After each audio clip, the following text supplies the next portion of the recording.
So we're going to wing it a little bit and start. And we're going to start, and we'll move left to right, which is easier. And we'll start with the first question, which is sort of just an icebreaker, which I learned coaching Ultimate Frisbee for many, many years. If you could be an animal, what animal would you be, and why? We'll start with Janice. Good morning, everyone. Hold on. You don't have to answer that question. You can give your pitch first. Then we'll go through the intro first. My bad. Okay. Oh, I've had too much coffee. That's a fun little transition. Let me just start early with, I'm a School Without Walls penguin, and so I would be a penguin, which was my high school mascot. They are lifelong learners, and they pick one mate and one group for the rest of their lives. So they're very loyal and committed animals, and they're very actually highly intelligent. So I would be a School Without Walls penguin. Shout out to my other School Without Walls penguins who may be in the room or just in the city. So good morning, everyone. I am Janice Lewis George. I am a proud third-generation Washingtonian, a proud graduate of DC Public Schools and Howard Law. And I'm running for mayor to do what I've done as an attorney, as an organizer, and as a Ward 4 council member for the last 6 years, and that is put people first. And to me, this election asks a simple question. Truly, who do you trust in this moment of crisis to show up and fight for all residents in all 8 wards in this city? Who do you trust to deal with this affordability crisis when housing and utilities and childcare are some of the most expensive in the country? I have fought and made sure that rent increases did not happen to families and seniors. I have blocked utility shutoffs when Pepco overcharged us.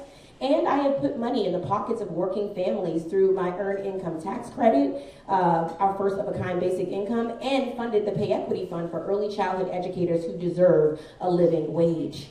Who do you trust to stand up to Trump in this administration right now? I have been walking the halls of Congress myself, making the case to purple jurisdiction Democrats about why we need them to stand with DC in this moment. I have been on the streets with my community members, blocking ICE from taking many of our community members and fighting to get them out of ICE detention centers.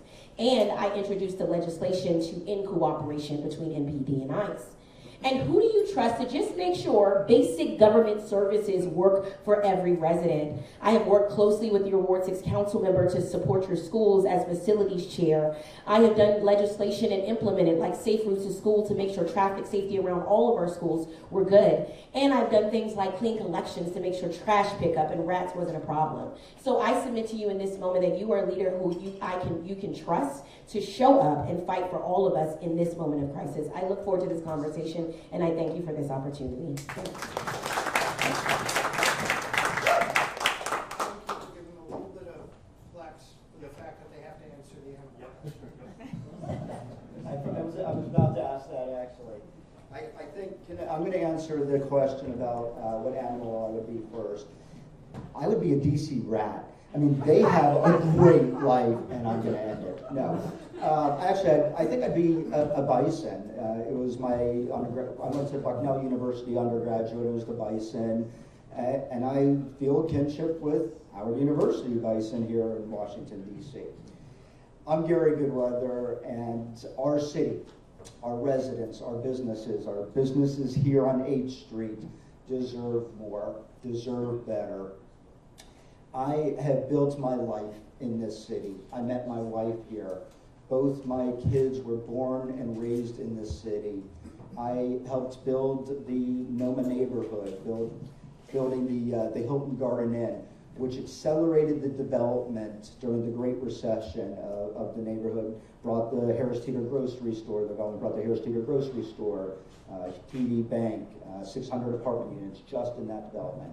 My company owns multifamily housing, small multifamily buildings throughout the city, creating places for residents to live and thrive.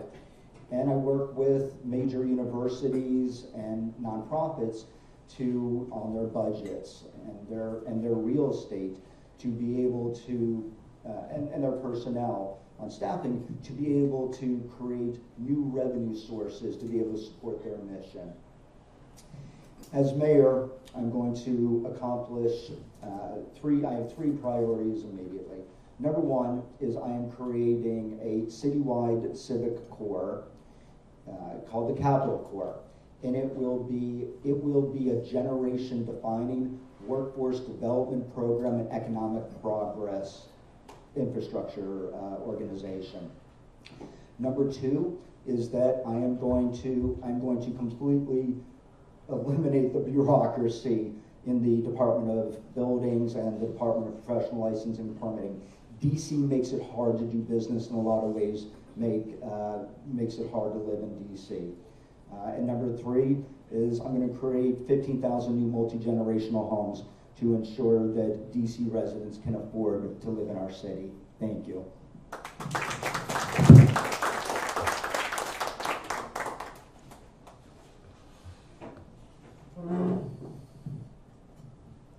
Good morning, Ward 6. How's everybody? Good. How many of you were over at Hill Center the other day? Raise your hands. Raise your hands. Oh, okay. So you're familiar with me. I'm Ernest Johnson. I am a native Washingtonian. Had to rebuild my life. Had some juvenile delinquency problems, some teenage problems, and really rebuilt my life. And later on to work with President Richard Nixon, President Jimmy Carter, and eventually went on to manage Marion Barry's first campaign for mayor. I am a Harvard-educated leader with a Bachelor's of Science and a strong background in mathematics from the University of Maryland. One of the things that you're going to hear today is about what a lot of people have done. I'm going to tell you actually what is going on. 22,000 people have left the District of Columbia because of unaffordability. Our utility rates are through the roof because we have allowed the City Council to confirm some utility lobbyists to the Public Service Commission.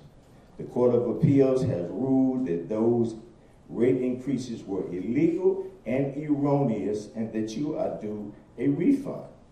We cannot put the hen in charge of the chicken coop. That is what we've done on the Public Service Commission. I have called for the resignation of the Public Service Commissioners. As your next mayor, I can assure you that after June the 16th, their resignation will be on my desk by the 18th. That is the type of commitment that you have, and you will begin to see your utility rates go down. A $2 billion lead pipe replacement program approved by the City Council. Again, a backdoor rate increase that you do not need to pay. I'm going to get a $500 million EPA grant. We do need lead pipe replacement, but we don't need our taxpayers to pay for it. Affordability and this job. What happened with the animal question? Okay, give me, come on now, Andrew, come on now, let's be fair. Okay, let's be fair now, let's be fair, okay? You let your niece go, you didn't say anything, so don't do that. Now, don't do that now, we're gonna be fair here. Okay, so I just need a couple of seconds, I'll wrap it up. And in terms of being an animal, probably a bear, because that's what you're gonna need to defend you, the people of the District of Columbia. This campaign is built on one principle: putting you first over top of lobbyists, developers, and special interests. Thank you.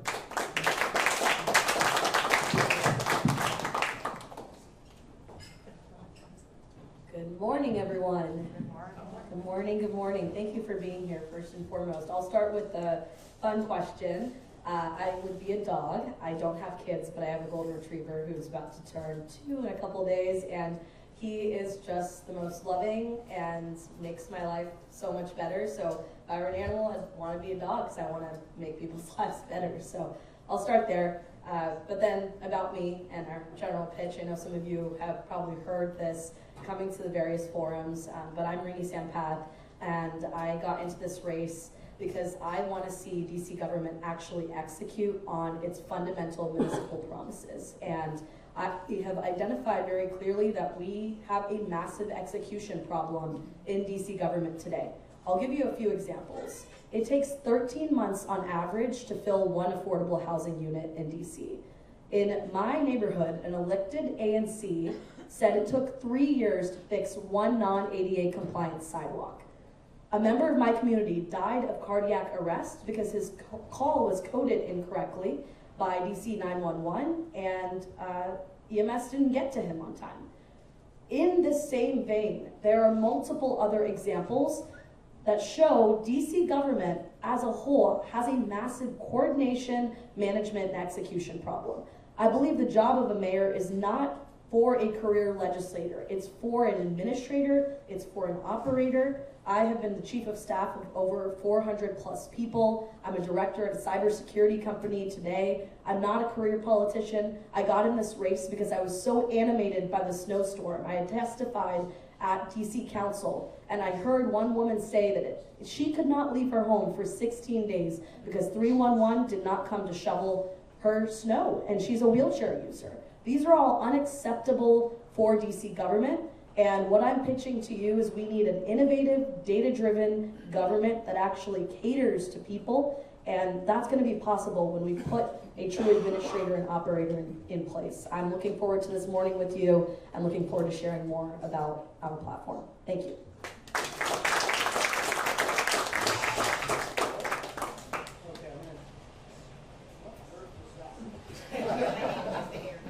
All right. Well, it's good because the Hill Center, we nearly cooked you. Yes. So the first question for candidates, and we will start with on this side with Rini, and then we'll go the other way the next time. What is the one thing you will do to help revitalize the 8th Street corridor here? Yeah? I will just give a shout out to H Street. It's an amazing place. I did a guest bartending episode, if you will, at the Pug a couple days ago. I have so much respect for folks who work in industry, so just major shout out to the workers who keep our businesses running and thriving.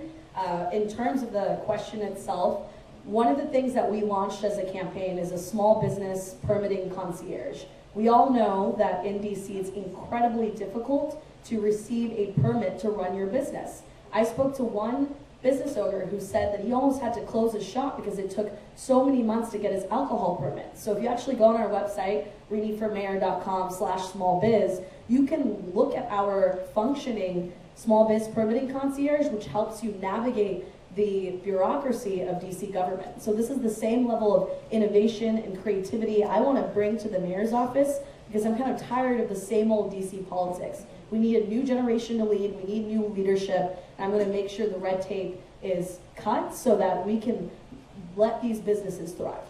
Thank you.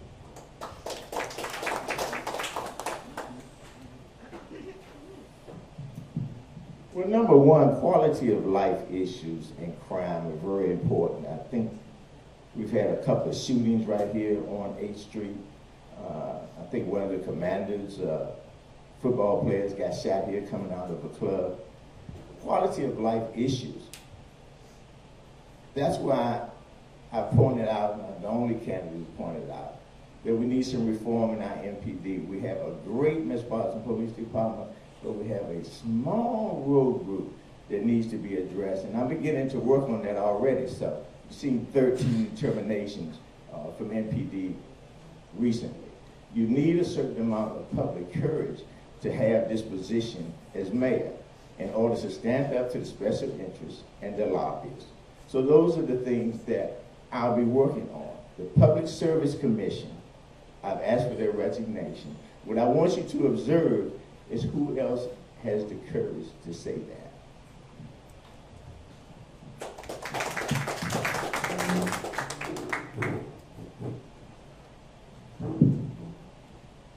A few weeks ago, a bunch of my team members and I, just a couple doors over, attended a meeting about creating a business improvement district board for 8th Street. I encourage and I will support the establishment of that bid. I sat on the NOMA Business Improvement District Board. I saw what it did when run well for the NOMA neighborhood, number one.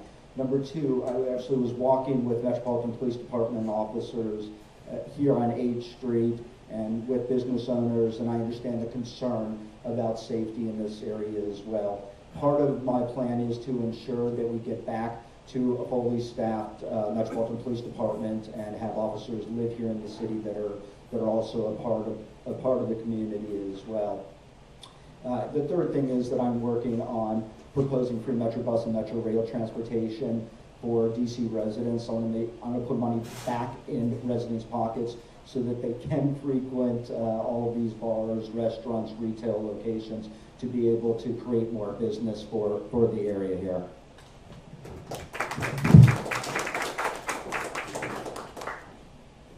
Thank you. Yes, 8th Street is one of our amazing corridors, and I know from growing up here and coming to this corridor, I think one of the most important things we can do, I think we should first of all take government responsibility at the failure of what was the trolley that was going up and down here. The best thing we can do is make this a multimodal transit community, and so that involves two things. The RFK deal is an opportunity to ensure that that transportation plan is one that includes people being able to reach the 8th Street corridor to get here easily and quickly so they can support this corridor and support its businesses. And so as mayor, I will ensure that the RFK development deal is one that takes into account people being able to get easily and accessibly to the 8th Street corridor, and that is in the realm of making sure we have dedicated bus lanes, that we have pedestrian roadways and walkways, and ensure that that happens. On the other end of 8th Street is also the very prominent Union Station, which is a redevelopment opportunity to also bring more business to the 8th Street corridor and to use our downtown area and redevelop it to also bring more people to 8th Street businesses as well. Thank you. You're starting the next question, which actually builds on what you said. Okay. I'm gonna give you a little bit more time, which is, what should we do to replace the streetcar? Yeah, that's right. I think we should have dedicated bus lanes. I think that we should create multimodal transportation options, and that's renewing and looking at this continued roadway as an option there. I think we should bridge the gap between both RFK and Union Station, as well as what Georgetown is doing, which is creating a university district in this area through Georgetown expanding in both housing and some of their policy schools and other things are coming to this area to make this a university town area, and development is one of the things that I believe we should do as a district, is actually leverage our universities to grow our downtown, which is already happening with Georgetown. So the way I see it is, I believe that it was such a failed mission and opportunity. We could have made this streetcar work if we made it work more efficiently and allowed it to be extended. But now that that has not happened, we also have to find a way to get people here more quickly and accessibly from multiple streams of individuals coming to our community. So those are the three things that I want to see happen for this corridor to be able to expand in success. Thank you. Anybody needs to get a seat, want to get a seat now, because I see some seats out before we have the candidates speaking then. So go grab a seat. Not you, Denise. Grab it. Gary's up. Gary, do you remember the question, which is, what do we do to replace the streetcar? Yeah, the way that we solve this problem, number one, as I mentioned, is we're going to have Fare Free DC, which provides free Metro bus and Metro rail to DC residents. By having dedicated revenue streams, we'll be able to increase reliability, the amount of service. DC itself has been the barrier here. DC needs to invest in the infrastructure for multimodal transportation, especially that last mile piece. I think a lot about our older residents that might not be able to get to public transportation easily and so forth.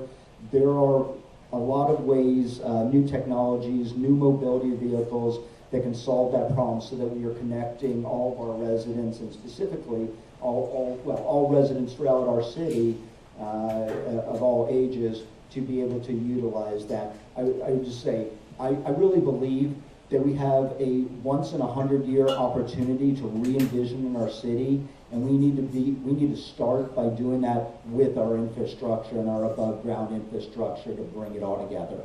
Thank you. I see one more seat over here if anybody wants it.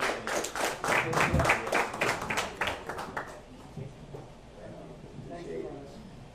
Thank you. That train trolley was the worst idea that they came up with in the District of Columbia. I told Vince Gray when he was mayor, don't do that. We spent $800 million just constructing them. And it was only going a couple of blocks, and it didn't get a turnaround, and it wasn't going over the bridge. So we just get back to our bus lanes. I like to see it a little bit more affordable. But again, here's where you need public courage. You haven't heard anyone call for the resignation of the public service commissioners that have increased your utility rates. This is quality of life issues that you really have to take into consideration. You cannot be fooled by special interests. Don't pay attention to all the signs and all of that. All of that stuff is paid for. Don't pay attention to the news media. All of that's paid for. What we need right now is for you individually to begin to focus on who should be the next mayor of the District of Columbia in a serious way.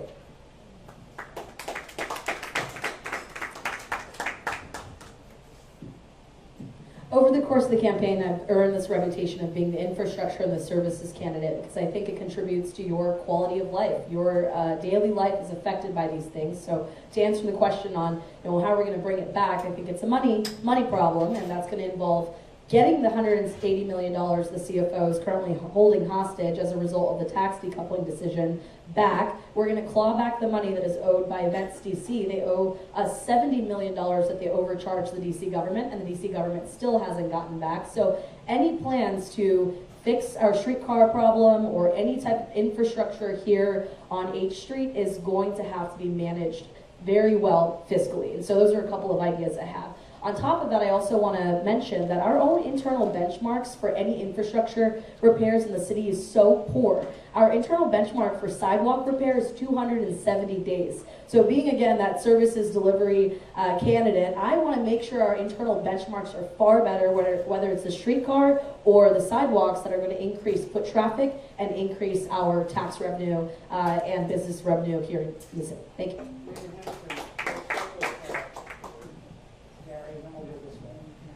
And I'll give you, did you answer that question?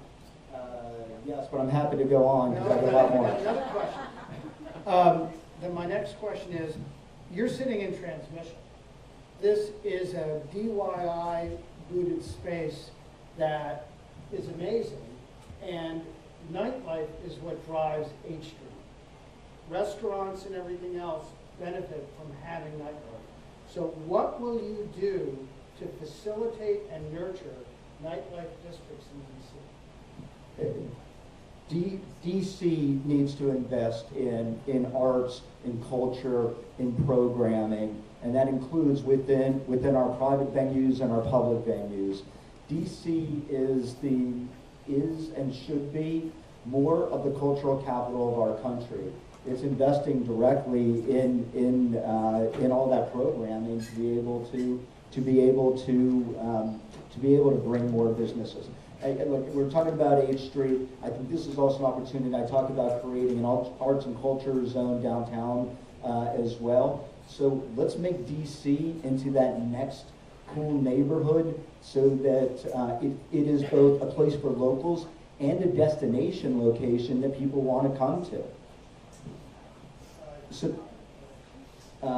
since I've got 15 seconds left, I want to make this a little bit more interesting. Number one, I want to call it, Vincent, welcome. I want to call out Janice about who do you trust.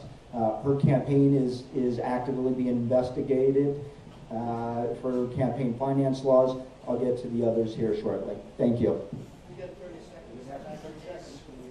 Well, Ward 6, you know this very well because the same person who filed a baseless complaint against my campaign is the same person who filed Charles Allen's recall and wasted millions of dollars and tons of your time in these Republican tricks. You also have seen this game before. They've done it twice and they're trying to do it a third time. When Vince Gray was running against Mayoral Bowser, they filed a complaint. They know it takes 90 days, and so they do that so that they can create some level of controversy. And then when the election was over, he was found clean. They did the same thing with Alyssa Silverman, filed a complaint against her. 90 days it took, and when they came back, they found it was a baseless complaint. My campaign has been in full compliance since day one. We have a great legal team and lawyer to follow those rules. Please don't be fooled by these politics, because they want to stop the opportunity to not make sure that we have a status quo candidate who continues to do the work with someone who's about to bring real change to this city. So thank you for this opportunity. Ward 6 knows this game. So let's get back to the question. Oh, nights and culture. So day one, what we need to do is reestablish the mayor's office of nightlife and culture. That is something that got eliminated, and that was an amazing opportunity for us as a city to actually have people on the ground who are working closely with our nightlife and cultural venues and providing the support that they need. And so I will bring back the mayor's office of nightlife and culture because I think it's an important thing. I will support our main streets and our bids. H Street has a main street. I want to make sure we continue to invest dollars in that main street and support our small businesses by eliminating some of the toxic ways in which we don't make this city a city of yes for our small businesses. But you can't take about nightlife and culture without talking about public safety. And for me as mayor, public safety is a #1 priority, and we can do enforcement, intervention, and prevention at the same time. And every agency is going to be charged with public safety so that people feel comfortable coming and supporting our nightlife. The other thing we're going to do is ensure that our nightlife community has access, and it's not the same people who gets access to the grants and the supports from the city. And we allow our community to talk about what type of grants they need and what issues they need to support them for. So I look forward to supporting our nightlife and culture community and leaning in as a city in our nightlife and culture. Thank you. Vincent Orange has now joined us, and I'm going to hand the mic to him. The question is, how do you support nightlife? Yes, the question is, how will I support nightlife? First of all, let me just say good afternoon. My name is Vincent Orange. I'm a former Ward 5 council member and at-large council member. Actually, I was here during the bad times in 1999 when we lost control of the city, control board, junk bond status, Y2K. But we created a plan called the Economic Resurgence of Washington, D.C. Citizens Plan for Prosperity. Took us from the junk bond status to AAA bond status, from a $518 million deficit to $1.6 billion in the bank when we left office in 2007. The reason why I bring that up is because in that plan, that's how we developed the business improvement districts, the bids in the main streets, and I had the opportunity to have oversight over the bids in the main streets, work with them extensively, and in particular, especially with the Capitol Hill bid that's run by Patty Brosner and her team, which does an amazing job. A lot of the returning citizens that are part of that main street are doing well. They are actually making money. They're ambassadors for the city. So I will continue to work with the main streets and the bids as they are ambassadors for nightlife. The nightlife is definitely important to the city. My time is up, but public safety is the key to nightlife. Don't worry, you'll have more to say.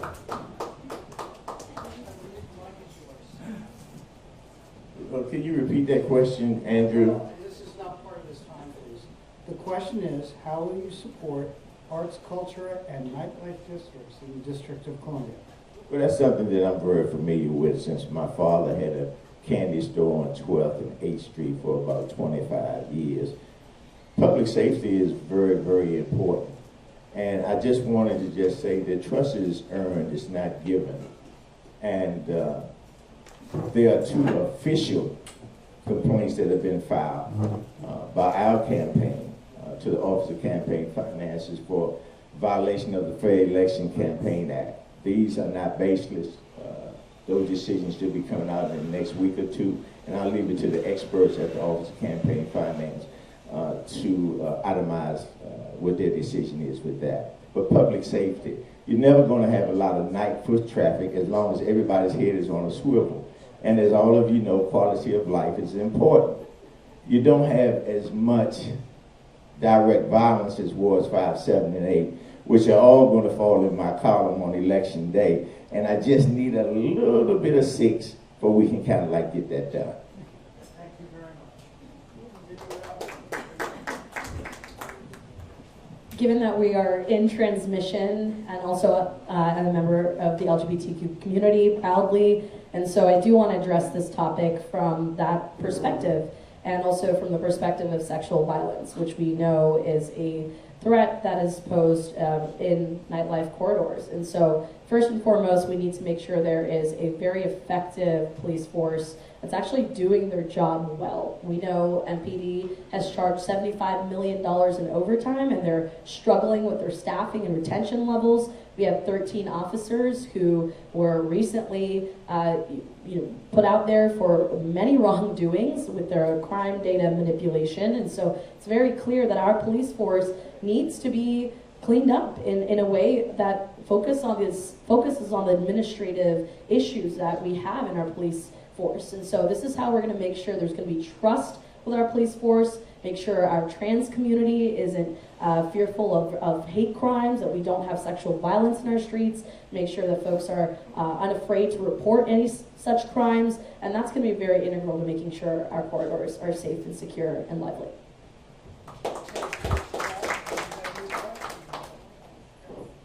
The question is simple. 3 concrete things you will do to improve public education. Oh, public education. 1, tackle chronic absenteeism. We have an issue in our city where 60% of our students are chronically absent from school. We cannot close any math or literacy gaps if students are not in school. So what we're going to do is make sure there's one agency responsible. Right now there's 5 agencies responsible, so they toss students back and forth. And we're going to implement home visiting because it's one of the effective strategies we see across this country, where when students are not in school, when family navigators visit the home to figure out why they're not in school and connect families with services, we can actually reduce chronic absenteeism. The second thing we're going to do is actually close literacy and math gaps. This is very simple. We actually have amazing educators who already did the the literacy task force recommendations for this city and the math task force recommendations. We're going to implement those with fidelity. And the third thing we're going to do is expand access to opportunity in education. Every community in the city deserves access to quality schools, and that means programming like IB, dual language, and language immersion programs, and STEM and STEAM programs. So we're going to expand opportunities so no matter where you live in the city, you have access to good middle schools and high schools with great programming. Thank you.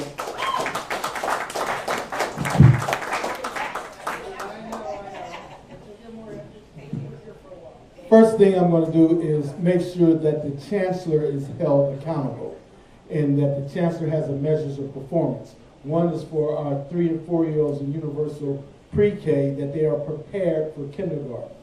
The next measure of performance for our chancellor is what's the percentage of our kids that can read independently and can add, subtract, multiply, and divide upon entering the 4th grade. And then the third measure of performance on the chancellor is going to be how many of our students are graduating from high school. My second thing is I'm really hard on this issue of making sure our children can read independently upon entering the 4th grade, can add, subtract, multiply, and divide. So I'm going to examine the curriculum and see what is being taught in each grade level to ensure by the time that child gets to the 3rd grade and going to the 4th grade that it can read independently and add, subtract, multiply, and divide.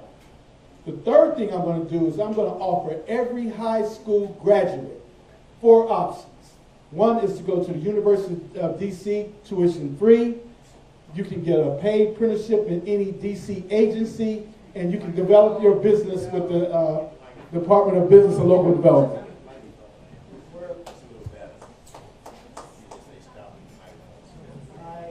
Please respect the gentleman down there. We have lots of time today. I'll give you another bite at the apple. You don't have to speak. Number 1, we're going to hire more special educators, mental health professionals, and social workers.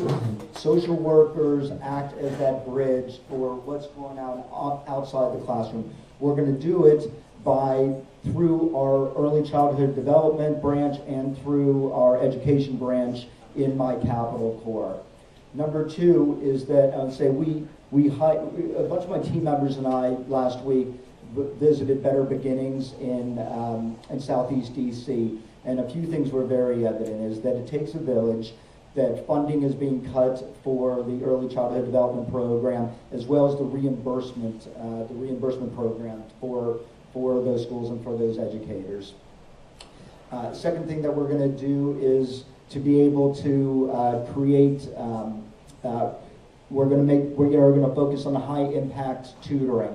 literacy rates, financial literacy rates. And third is that we are going to give support to parents to ensure that they can be a part Don't of make the me take off educational the hat. process as well. Don't do it. I'm done. There you go, Andrew. Speaking to the microphone, let everybody know. We have a $22 billion budget, 30,000 of the most dedicated employees in the District of Columbia, and they are waiting for a leader. Your eyes are not deceiving you. The Holy Spirit is speaking to you. You see what you see and you hear what you hear. What does it say? Those who have eyes, let them see. Those who have ears, let them hear. You have to have a certain amount of courage to defend this type of budget. Our money is going everywhere but where it's supposed to go, as well as our school system, as well as our neighborhoods, as well as our communities. That's something that I'm going to bring a stop to. Right now, we are funding rappers in Atlanta. We're funding restaurants in Miami. We're doing affordable housing, but it's in New York. So these are the things that a mayor has to have the courage to get on top of. And our DC employees are waiting and praying for a leader that will stand up and execute this budget the way it is supposed to be. And the special interests, they're behind two people because Don't they let know me take nothing off is the going hat. to change.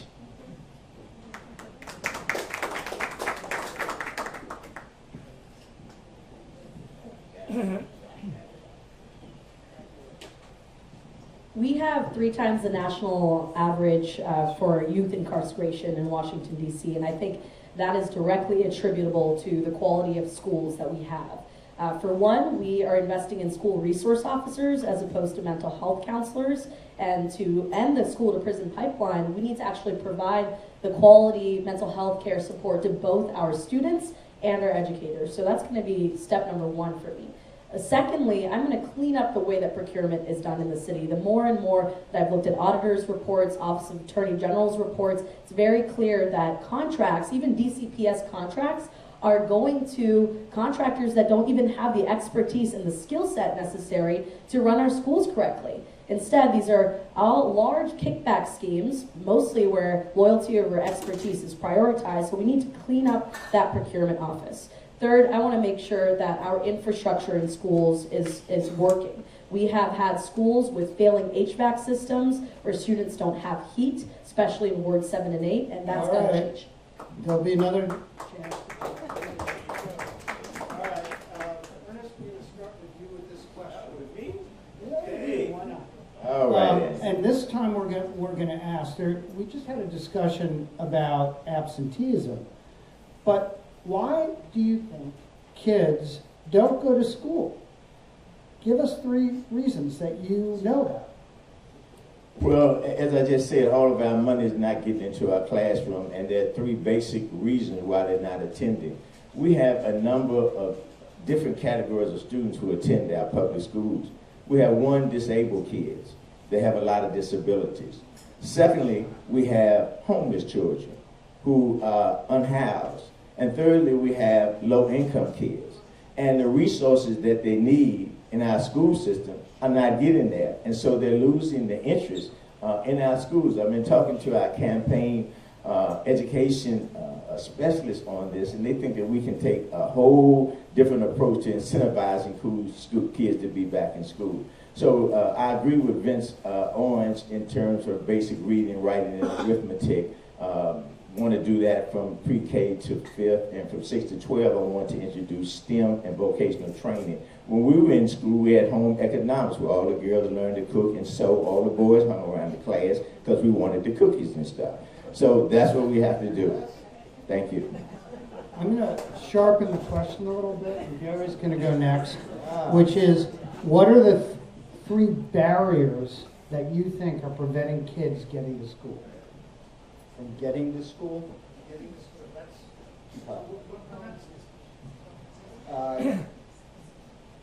Number 1 is that we do not have outstanding schools in every part of our city. So part of our truancy rates is that we are busing kids across the city to go to perceived better schools. I think that second is that one of the biggest barrier is that, and I know because I talk to kids of all ages all the time, is they do not have a reason to go to school. Either it is not safe to go to get to school or be in school. They have no reason to be there if they are not getting the mentorship and the education, as well as what they can see for a better future. And I think that this is also where the community needs to step in. And it is, I was talking to the person that did my makeup the other day for a forum, and she was saying that in her experience, that neighbors stepped in and taught her how to read. So I think that a big part of it is having the neighborhood take responsibility as well. We'll get another chance to speak. Denise, you're next. Thank you. I think one of the things we did was take away the investments in arts, music, and sports in our schools.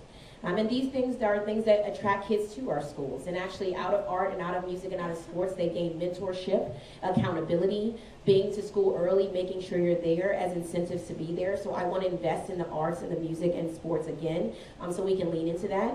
I believe we have a transportation issue, and that the Deputy Mayor of Education should be supporting how we help students get to and from school, especially when a vast majority of our students actually are traveling far distances to school nowadays. And so we have to address that issue, and I believe we can use our School Connector program that we have not utilized to be an additional asset to providing transportation to students who have to travel far, and work closely with WMATA to relook at the WMATA Bus Better network that has left many transportation gaps to and from school for many of our students who rely on that. So transportation is another issue. I think the third thing is we haven't provided the necessary supports. When I went to school, we had a nurse in every school. Our students right now don't have a nurse in all of our schools. Don't worry, you'll get another chance to speak. Okay, and I will come back to that. Thank you.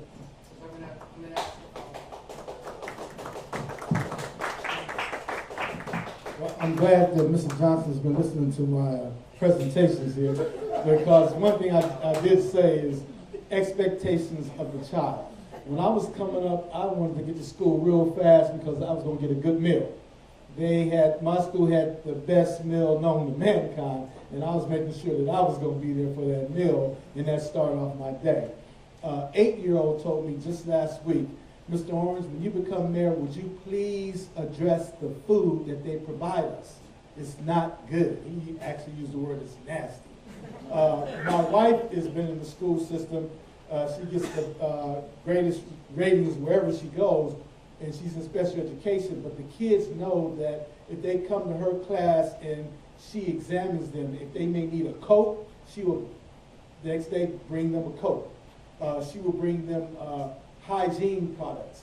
It's the atmosphere and the environment that the kids are coming to.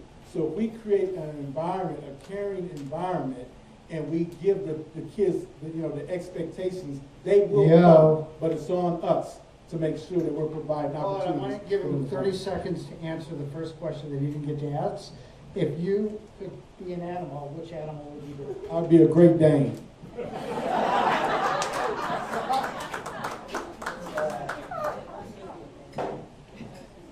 I very much enjoy data. I'm a nerd, self-proclaimed, obviously, but I also love talking to people. And over the course of this campaign, I've talked to thousands of residents. I hold a sign at metro stops that says, "I'm running for mayor, come talk to me." And a lot of young people come and stop and talk to me. And one of the things that I've heard from them is their after-school programs just aren't strong. Their sports programs aren't strong. These are the types of investments we should be making so that young people have purpose. And school is just more than just the classroom alone. There's an entire system that is folded into school that gets somebody excited to go to school. Second thing is, chronic absenteeism is affected by things like childcare. I talked to one educator who said that her students are, the mostly truant ones, are young Latina girls, and that's because they're taking care of their siblings. This was in Columbia Heights. I stopped to talk to an educator who told me this. So we have to simplify something like provider economics. We can't build childcare centers on second floors in DC. A very simple fix, but we can make it happen.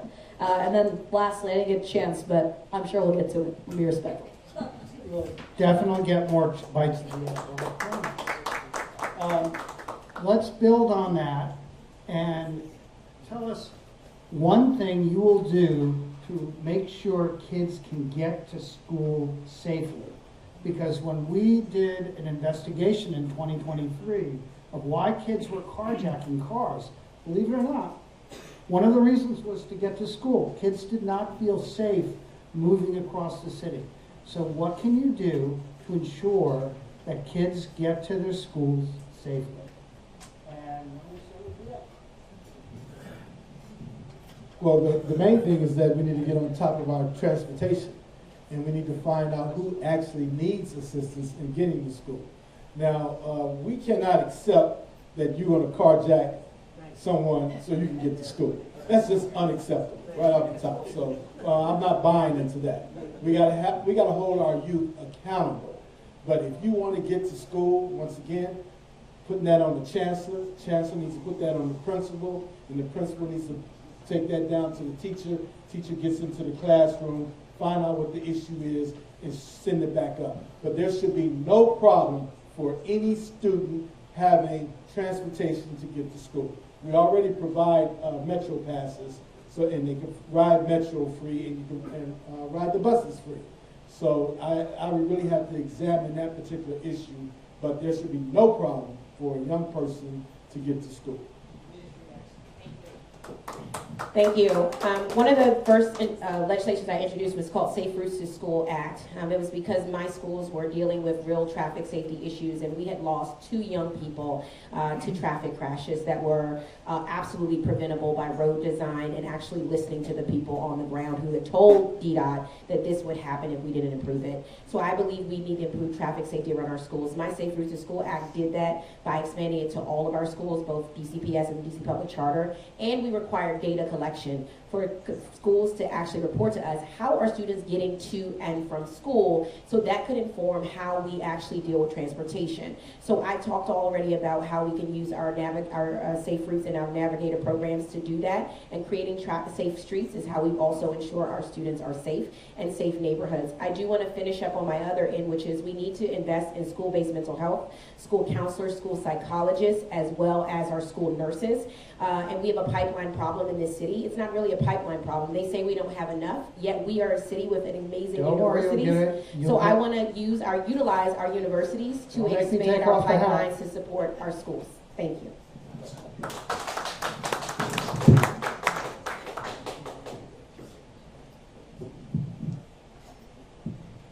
Safety, safety, safety. Number one is I am going to fully staff Metropolitan Police Department, and I am going to recruit our officers to be residents of the city, have them be able to afford to live in the city. When we are fully staffed, it can be present and be a part of the community, have them raise their kids in the city. That is true community policing, and it'll make it easier. It'll make it safer for our students to be able to get to school. Number two is transportation. There are new innovative modes of transportation, safe, that we can start utilizing to be able to get our kids point to point from their houses to the schools or to wherever they are going. And I think it is worth investing in those types of transportation systems. I find it ironic that we're talking about safety and I am focused on creating community policing when Janice has worked very hard to decrease funding for our police. I thought I get to do that anytime. You can, but now she gets 30 seconds. I want to give her time. Thank you. As many of you know, I am a former prosecutor. I'm the only candidate to have prosecuted cases here in the District of Columbia in DC Superior Court. Safety is so important to me, which is why prevention and enforcement and intervention work all have to happen simultaneously. And also we have to have a 911 that works and a data crime lab that's accredited. My opponent continues to use the same things you all know very well in Ward 6, because they do the same thing to your council member baseless. Every year that I've been in the council, the Metropolitan Police Department has been funded. I have voted for that funding. I even earmarked funding for the 4th District Metropolitan Police Department in my community because we didn't have the resources that we needed were necessary. So let's base this on the facts and not this political rhetoric. I'm going to ask a question, council member. Yes. Later on, that allow you to elaborate. Okay, thank you. I appreciate it. Thank you so much.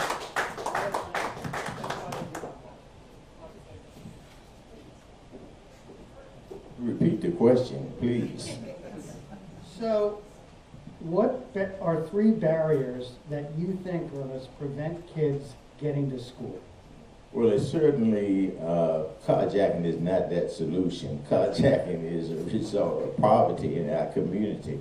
That the U.S. Attorney just broke up a major car theft ring in the District of Columbia where they're selling these cars overseas. And you have to understand when you build a permanent class of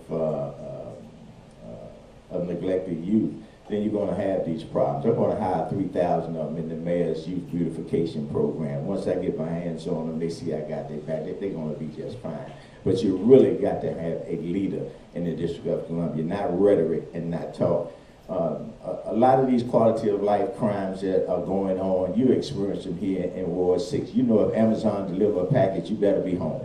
That's a quality of life issue, okay? You may go outside and your car's been broken into. By the time you get your car fixed, when you get home, your house has been broken into. Those are issues that have been going on for decades. Listening to people who are saying they're going to fix that and they've had years to do it is not the solution. All right, thank you very much.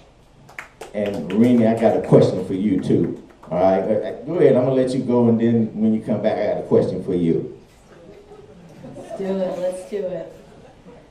So I've been talking about how service delivery is a major issue in the city, and we have inconsistent service delivery across the wards. So whether that's grocery store access or transportation, which is the question, I believe that we need to have a dedicated funding source for WMATA in order for us to have reliable transit and not have as many transit delays as we have today. So that's one. Secondly, I want us to actually have inspiration from world-class cities, Copenhagen, Seoul, Madrid, and learn from them. My vision for the city is such that we actually take inspiration, study what these other cities do really well, and bring them to DC and implement it. I think that's going to be incredibly important. Thank you. She answered my question. I called her. When you have your next time, you can ask your question. Okay, all right. And then just start the next one. So you can hold, did you get a chance to start? Oh, I see. Then it would be Ernest, we're going to just hold on. I'm going to ask my question. Okay, all right. Sorry for the confusion. Just hold on, Ernest. Many of you know that I have been a journalist in the city for 20 years, okay? And I will tell you, as somebody that investigated the whole carjacking issue with youth in 2023, we did extensive reporting. In fact, Liz O'Gork's in the back, can raise your hand. We even ran a forum on that. And this is what we found out.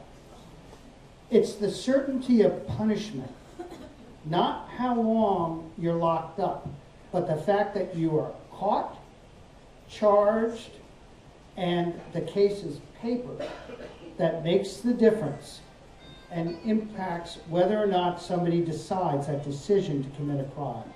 So my question to you is, what are you going to do as mayor to make sure people that commit crimes have a certainty of arrest and charging, which is part of the U.S. Attorney's responsibilities? And you can start. Well, thank you so much, Andrew, and I don't want people to think that our relationship is contentious, because it's really not. Andrew has published several of my editorials in the Heel Rag on quality of life, on the RFK redevelopment. This is a little challenging when you're dealing with major mayoral candidates in a forum like this, so I do appreciate that. I think we already have certainty. I think Rini just pointed out the level of incarceration, particularly among black youth in the District of Columbia, probably higher than any place else in the country. What I'm most concerned about is once we incarcerate them, what do we do? And what I want to do is ensure, because our school system is failing, illiteracy is almost guaranteed to present you under some form of supervision. So, but Rini, I wanted you to respond to how are you going to pay for some of these tech ideas, and what do you think we need to do to improve the incarceration situation of our young people? You're next. You want to just answer that and take the question? Yeah, I'll kind of combine them. That works. Okay. All right. Yes, sir. All right. So for me, a way that I look at it is that incarceration is very, very expensive. So as a city, yes, we need to make sure our law enforcement has the right amount of staffing, that they have a good culture, that our officers are actually taking the trainings that are required of them, and making sure enforcement is strong. But also, diversion is very, very important. We have to make sure that we're taking care of our society, and so that's why I've said Marion Barry's Summer Youth Employment Program needs to be year-round. If we are able to give young people true purpose, jobs, a pipeline, a sustainable long-term strategy to keep them out of trouble, that's going to be one of the best pathways to making sure we don't have the youth crime in Washington, D.C. And so that's something that I absolutely want to make sure that we invest in. To the specific question around conviction, again, it goes back to what I mentioned about our existing MPD police force. We need to make sure our police force is strong and that they're actually empowered, but also trained very, very well. So I'll leave it there. And then now opportunity, what's the time situation? Okay, 30 seconds to answer Mr. Johnson's point about funding. So a lot of the apps and technologies that we've built, we redesigned the 311 app on my campaign. We launched a tax dashboard, and we also launched the small business permitting concierge. We actually vibe coded all of these apps. It's very, very low cost. We did it in a couple of days, and it's entirely possible for us to use our existing budget, but modernize DC government and make it a lot faster, a lot better at what it does. So I don't think this is going to be a major cost issue for us. It's a matter of execution and managing our dollars well. Vio's next. Do you need to be reminded of the question? First of all, I am an attorney. I have a Master of Laws in Taxation from Georgetown University Law Center, and I have my law degree from Harvard University School of Law. But what I am not, I'm not a prosecutor. I'm a defender of rights. I serve as a defense attorney. And I do believe, though, if you do the crime, you must do the time. But the process is what we need to focus on. You know, are rights really being distributed equally? And if one is brought into the criminal justice system, is it a fair system? When he says that that case is being papered, what it means is that case going to be charged, is it going to go forward? And we just want to make sure that it goes forward properly. I think the key really in the system is the pretrial services to ascertain whether or not that particular person should be detained or able to return to the community. And I think that's an examination that really needs to be fair. But I think we need to be harsh with repeat offenders. And if we look at the repeat offenders, there needs to be a study on repeat offenders and how our system is allowing repeaters to constantly come back and repeat the offense again. So I think that's where the examination should be.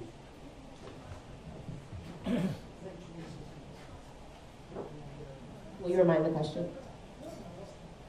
Okay. I think you were talking about carjacking in young people, and Hold your time. I'm going to restate the question, Okay. because there's been a lot of discussion. We're talking about the fact that the one thing that deters crime is certainty of punishment. Arrest, papering, and charging. so swift and certain prosecution is one of the greatest deterrents for a person committing crime. We know that from what our criminal law and our legal studies tell us, but prevention is important, and which is why what we know about young people who have committed armed carjacking is the majority of them also were chronically absent from school, over 30 to 100 days absent, which is why we do still have to focus on the prevention work of supporting and educating our schools and tackling chronic absenteeism and making sure our individualized education plans and things like that can be done. On the end of our police department, we have to make sure that we have an accredited crime lab, which we lost accreditation for several years, which prevented us from actually bringing cases. So you can't have swift prosecution if you don't have that. We also know we have a shortage of police officers. So that means we have to be more strategic with our officers that we do have. That's why we need to stop MPD officers and take some of their responsibilities, like responding to mental health crisis, and empower our crisis response teams to respond to mental health crisis. We could use our DPW and our DDOT to do traffic enforcement as well to support our police department. You'll get to speak more on this. And it's, okay. I know there's a lot to say, and these are complicated things. The laws need to be rewritten. I'm going to give you a really quick personal example.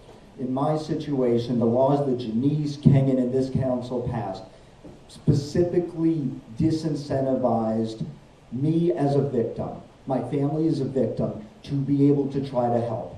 When we had an occupant in one of our buildings who was trying to destroy me, my business, and would come to my home and threaten my wife and kids, and I asked to be able to help, they were having a mental health crisis, and I said, I will pay to be able to have this young man to get treatment. And his father would call me and say, thank you for doing what you are doing to try to help my son. Our attorneys said the law doesn't allow that. If you try to help that individual who's having a mental health crisis, and by the way, mental health is my #1 issue. Mental health is health. But if you try to help that individual, then you will get sued for everything that you have. We called counsel, and my wife said, I want to understand that my kids, All right. I will We'll get continue. another bite of the apple. I would happily have you reply. Well, let's let Ernest finish. Thank you, thank you, thank you. We're getting wise to this game up here. Okay. I want to just pray for a minute, because I think it's important to understand the economic development opportunities that we as a community cannot afford to waste. The RFK redevelopment deal, a $1.3 billion subsidy to a billionaire. I've already began working on it. What I'm going to do is hire the law firm of Arnold and Porter. You as taxpayers are going to own 26% of the team. We're going to buy the minority owners. You're going to have tag-along rights. If that team is ever sold in the future, you will get 26% of the value of the NFL team. These are things that we cannot miss. The little backdoor agreements that the council and Muriel came up with about some jobs and some affordable housing in the future, those are amateur agreements. My background is in mathematics. Lawyers like to argue. We like to find formulas to solve problems. You will own 26% of the team. Damn, come to think of it, 13 members of MPD just got terminated and renegotiated RFK. Damn, I'm already acting as mayor. Thank you very much.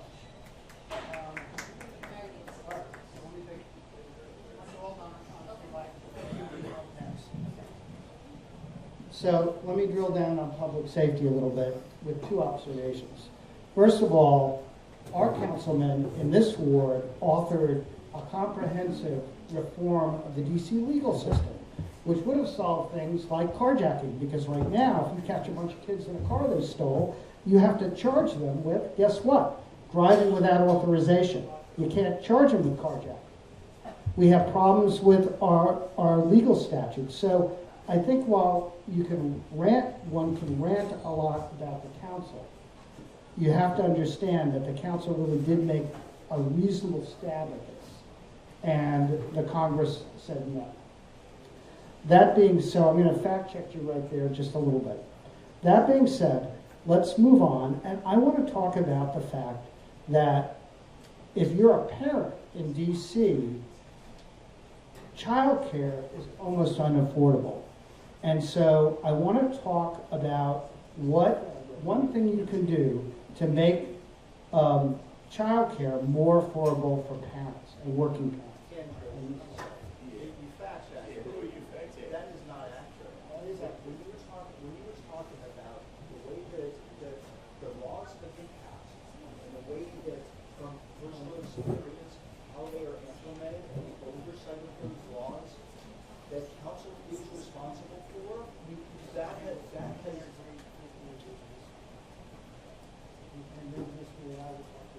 Okay, can Rena go there? Rena can go. All right. Can you repeat the question, sir? One thing you can do to make childcare affordable for parents in DC, working parents.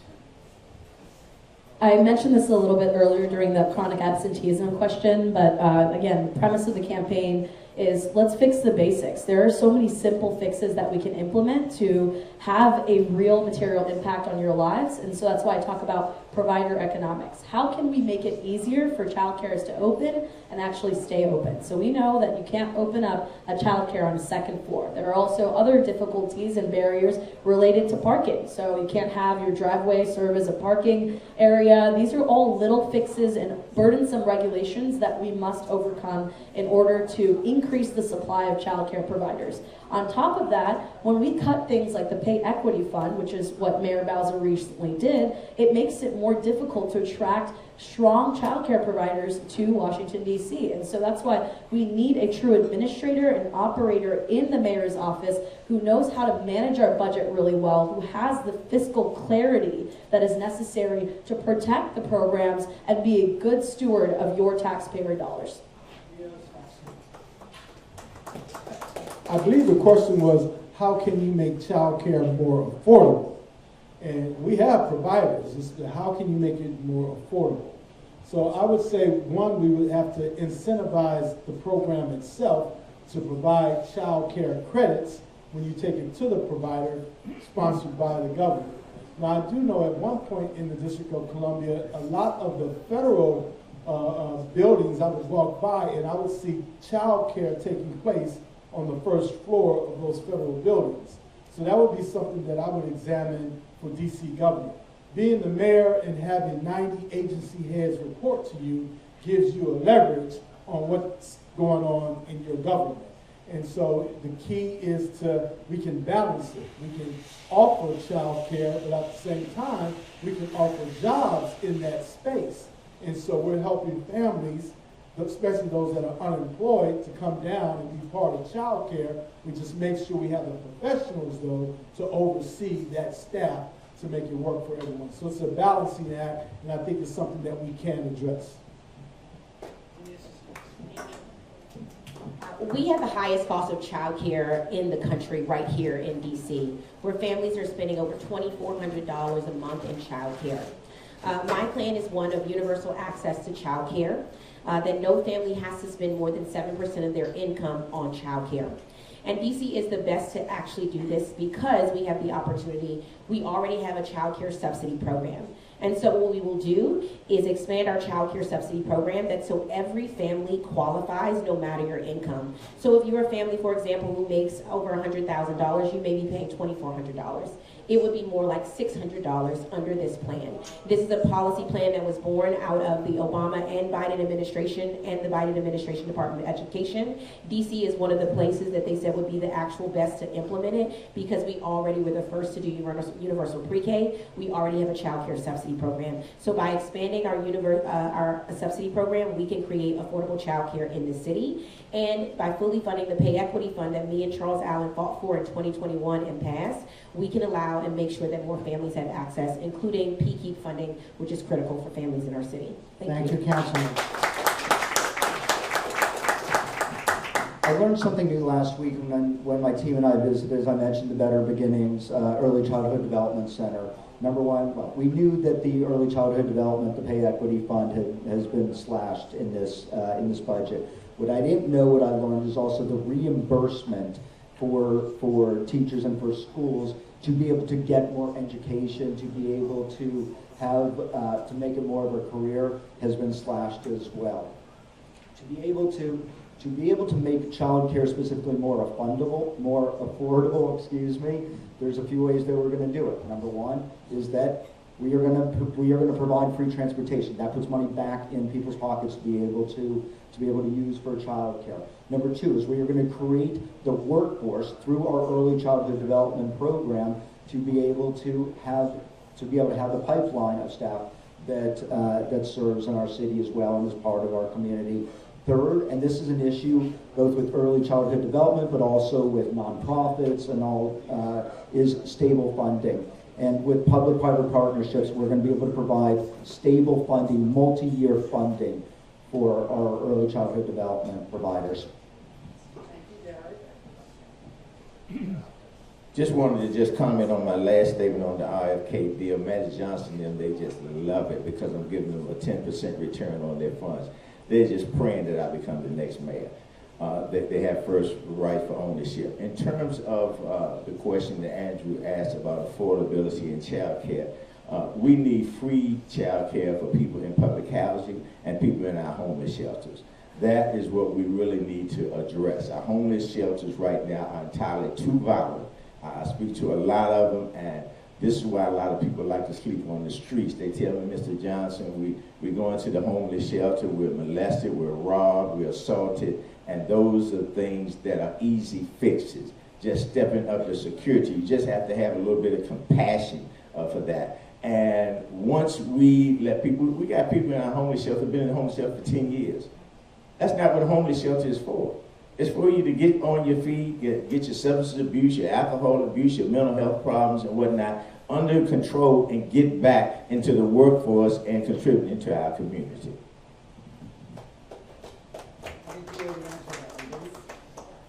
I'm going to ask a different question. There's an old Southern saying, if you throw enough mud, everybody looks like a pig. So I want to talk a little bit about these campaign finance stuff. When Vince Gray ran second time for mayor, they had a very public investigation on the part of the U.S. attorney. He probably lost him in the election. And in the end, he was never charged. When Alyssa Silverman was charged in the at-large election, it wasn't adjudicated until after the election. A lot of people jumped on her. So do you think it's fair to open up a campaign finance investigation without, in a time frame that is not going to allow for adjudication? And if we're not going to invest campaign finance violations during the election, how can they be addressed in a timely manner without and have timely adjudication so they don't essentially destroy somebody's reputation without full adjudication? And I'm going to start with VL.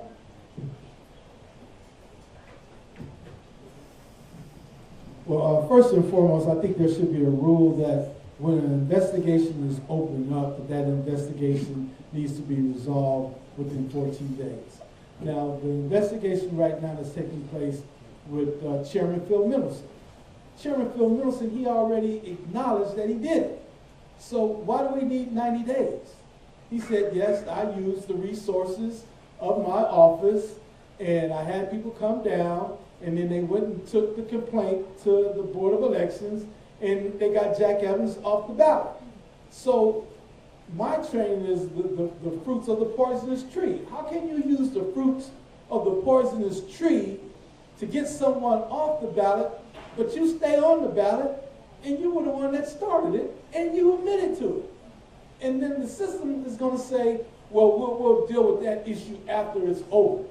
It doesn't make sense. And that's why, we need some common sense in this government. We don't need the same soup warmed over. Mayor Bowser, what she say? If you like me, you're really going to like him. We've been dealing with that for the last 16 years. Yeah, thank you. Listen, I think it's important. I was really proud to be a fair elections candidate, and I think it's important when you use public dollars that you should be accountable to public.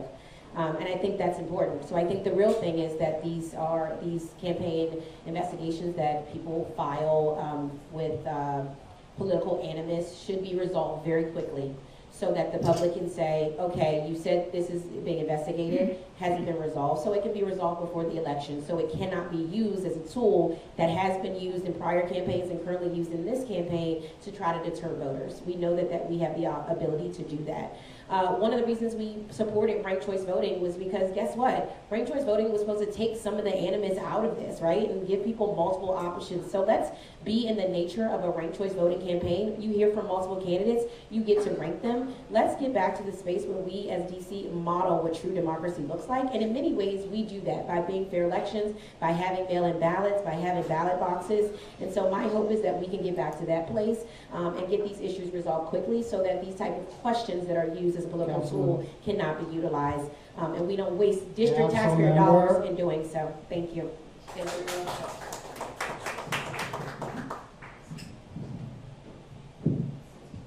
You supported ranked choice voting, but voted against or was against an open primary in the Democratic primary. Not true?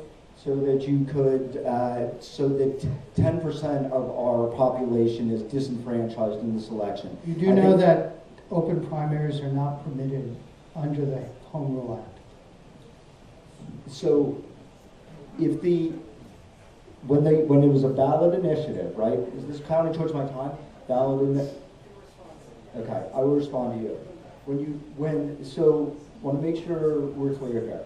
When a ballot initiative approves, right, which 75% of DC residents said that they want this. They want an open primary.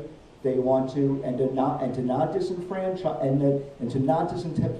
10% of our population because they're just not allowed to affiliate. I understand your point, but it's not allowed under Home Rule. You know what? I will absolutely take a look, and I appreciate that. But regardless, I think there's an easy solution here. And in that case, we need to change the Home Rule Act. Period. Right? Having said that, there's an easy solution here. If the allegations are found to be substantially true, then Janice, will you remove yourself from the election?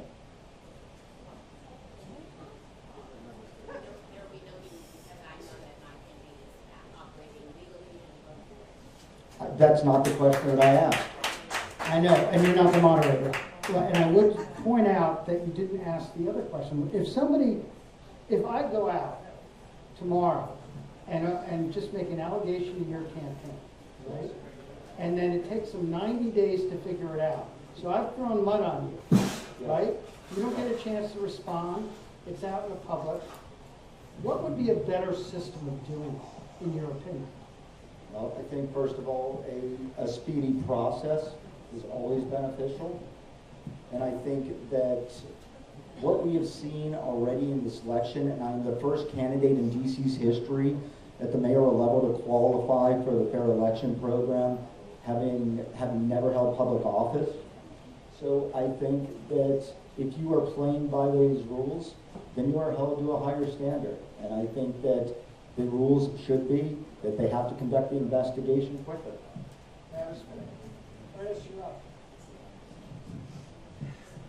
Very good question, Andrew. I want you to stop debating these candidates up here. Just let them go. Office of Campaign Finance is very important, and as mayor, my job is to protect the taxpayers' funding. We filed official complaints against Kenyon McDuffie and Janice Lewis's use of the Fair Elections campaign in January after analyzing their particular filings. Kenyon McDuffie said he raised $1 million in one day. Did he get it from you?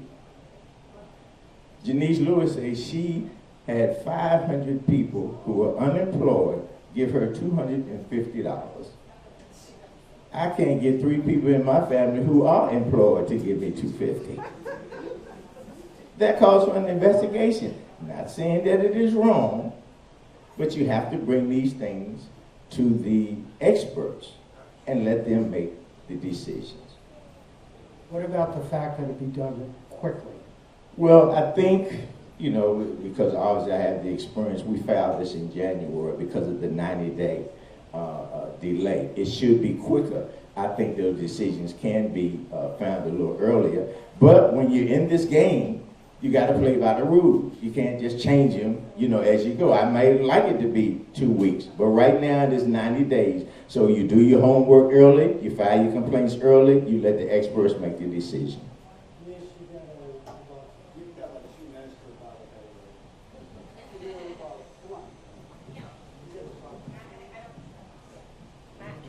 I just think it's important that this election is so critical.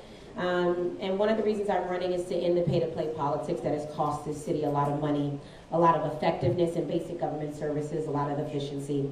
And when you go up against an establishment that has been established, people will take attacks at you. I want people to be clear.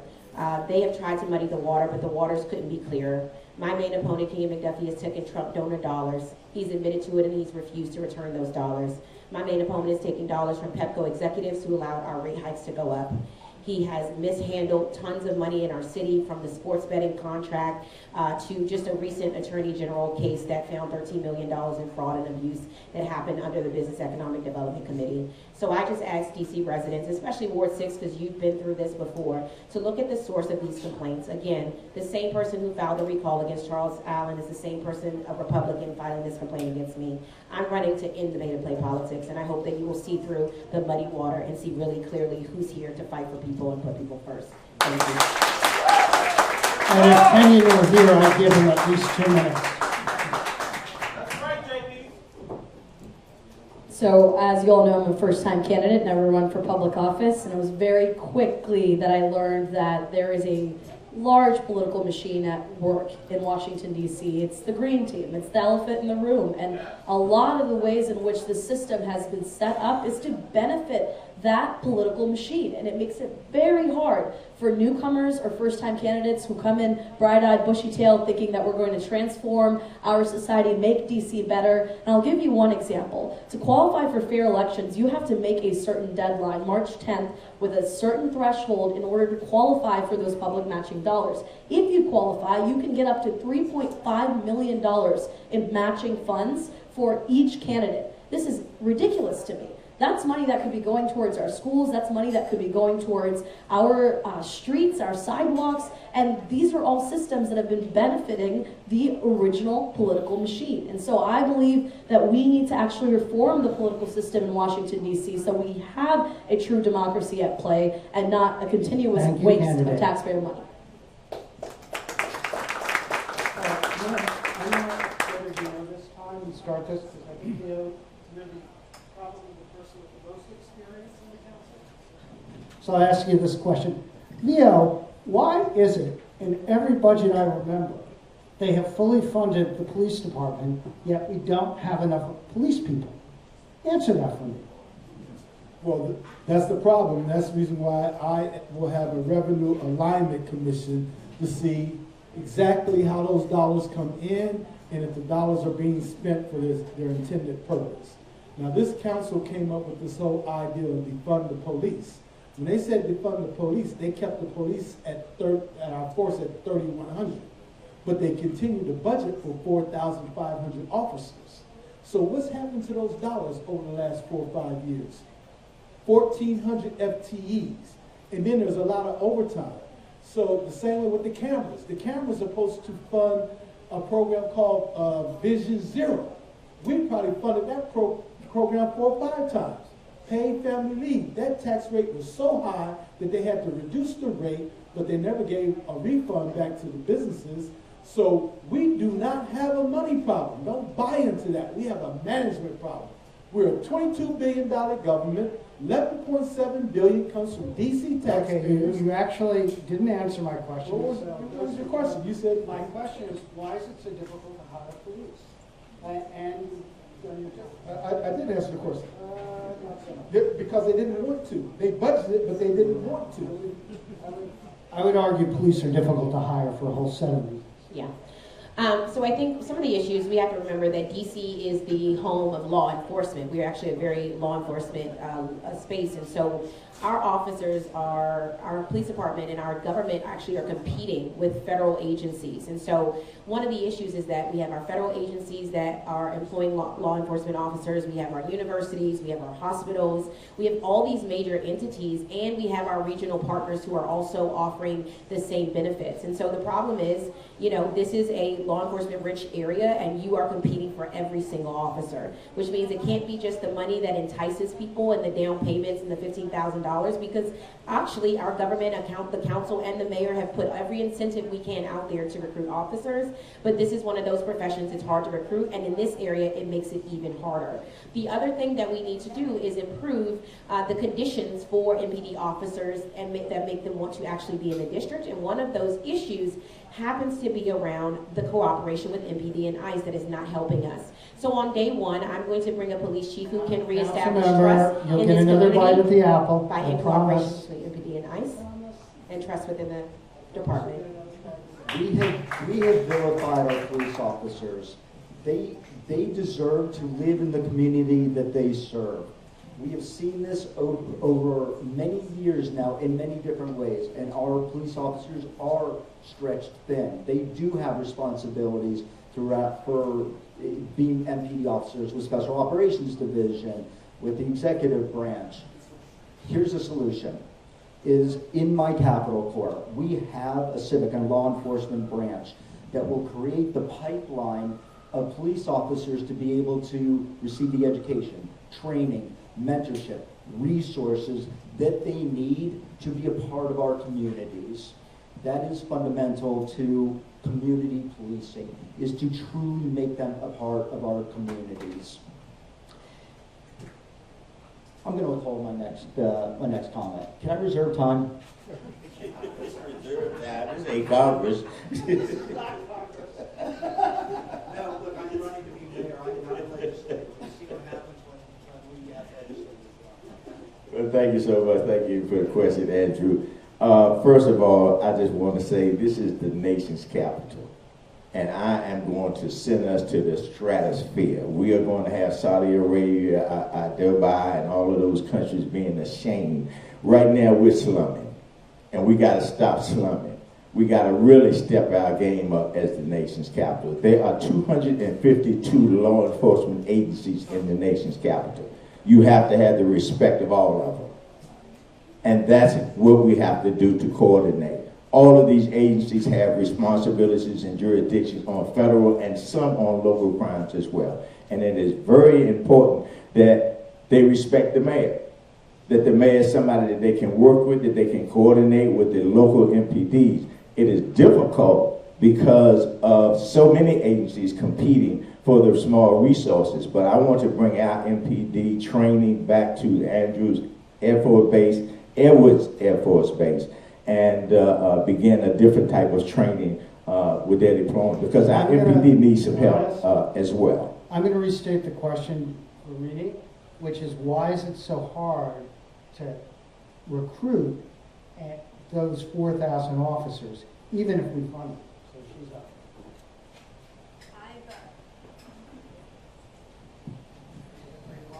I'm up. All right. So I've recruited teams, I've staffed, I've managed large teams, and recruiting and staffing is very, very difficult. And you want to make sure you get this right, because it's a long-term play. You don't want to just hire quickly and just to fill positions. You want to make sure you get the right people. So I see our police force very similarly. I see it as a human capital issue. I think we need to get the right experts in place to truly analyze and audit and figure out what the core reasons are for our retention issues in the police force. I can make some guesses, but again, they're guesses because we don't have the data on this topic. We don't know for certain why police officers are hard to recruit and retain. So I don't want to make up an answer here. We need to run that audit. We need to make sure we analyze the information, and we need to take a look and figure out if we need to either change the culture in our police force, if we need to make sure that law enforcement should actually be an attractive profession from a young age for our young people to create true, strong pipelines. These are all some ideas I have, but that audit is incredibly important in order for us to identify the issues. Thank you very much, candidates. We're going to move on. And Rini, you're going to start this one. We're in a queer space and a trans space, one of the few trans spaces in the city. The trans community is under attack nationally and really struggles locally with housing, sexual violence, and employment. How will you protect our trans citizens? First and foremost, thank you to Transmission for the amazing work you do. I was talking to Claire earlier that I love coming to the Alphabet Soup events here at Transmission, and they've just been an incredible space. I've been able to see that for myself. So I think, one, investing in our community organizations and businesses that create those spaces. For many trans individuals, there are very few spaces in DC where you really feel like you are at home and can fully be yourself. And so I want to make sure the mayor's office is investing in those businesses and making sure the right grants and funding are going to those businesses so that they can stay open. That's going to be item number one. Secondly, when it comes to homelessness, I have been looking at the issue of trans youth and understanding that our trans youth face issues making sure that they are actually sent to the right homeless shelters based on their gender identity. And so we as a DC government need to make sure we are respecting the identity of our trans and non-binary citizens, especially when it comes to housing and homelessness. Thank you, Rainey.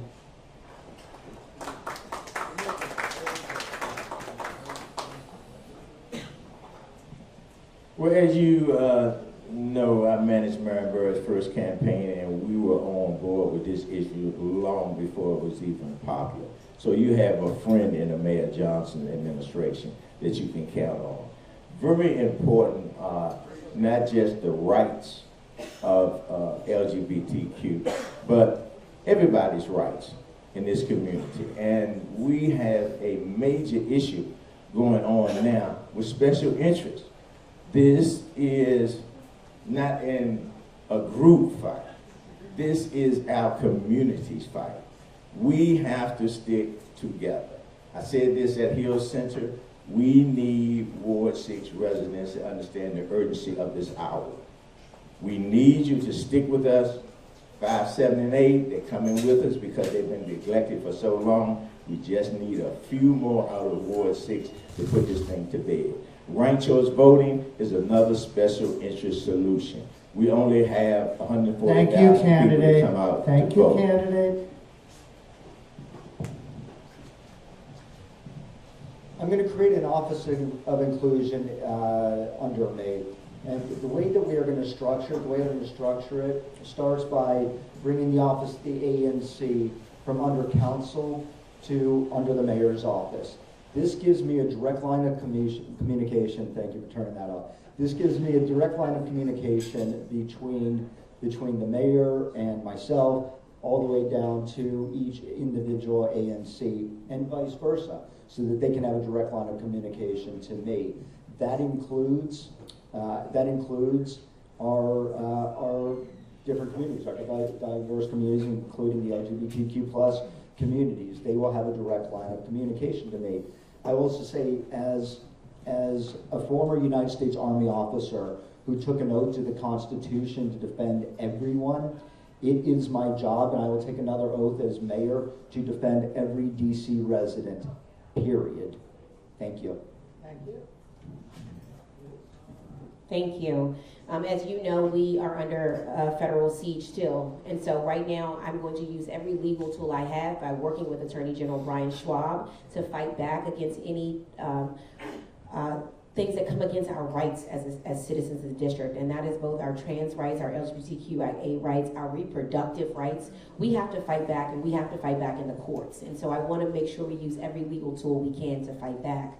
I also want to empower our Office of LGBTQIA Affairs, which often has been used as sort of a cheerleader pep rally for the mayor, and not an office that actually gets to invest in its community. I want to earmark and focus them on investing and supporting their community, and that alone, by being able to have grant authority, by being able to actually support young people and Black trans youth specifically with housing vouchers, housing supports, and have a dedicated shelter, especially for our trans youth, for our Black trans youth who have been hurt. And by continuing to support, by making sure that my administration is one that is inclusive of having people from the trans community a part of this administration, leading and leading the policies and the guidelines. Thank you.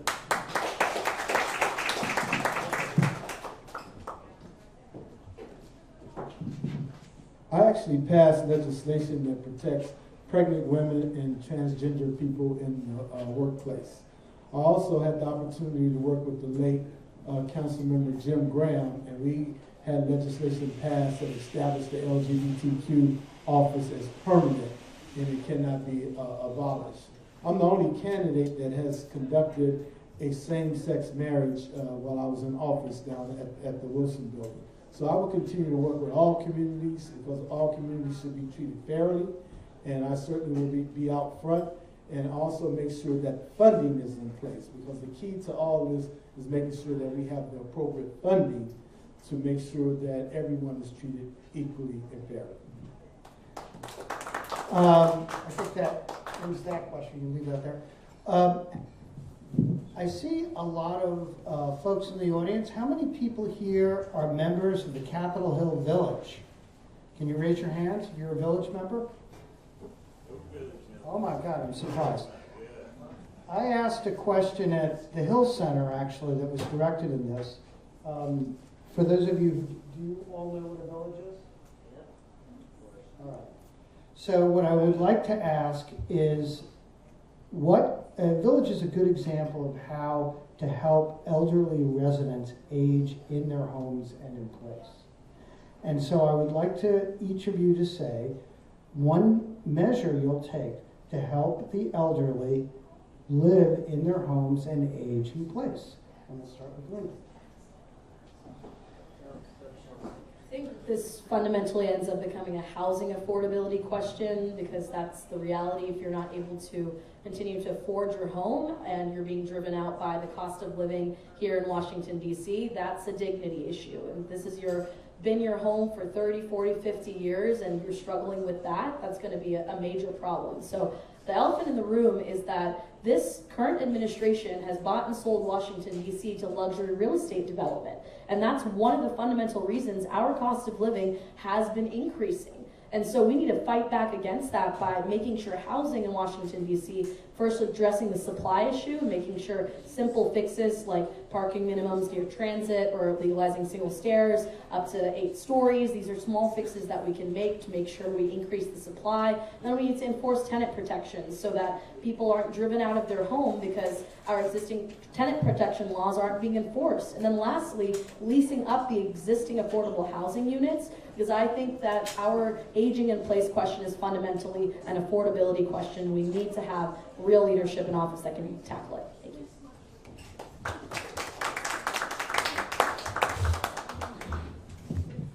Well, this is a question that's very dear to me. My mother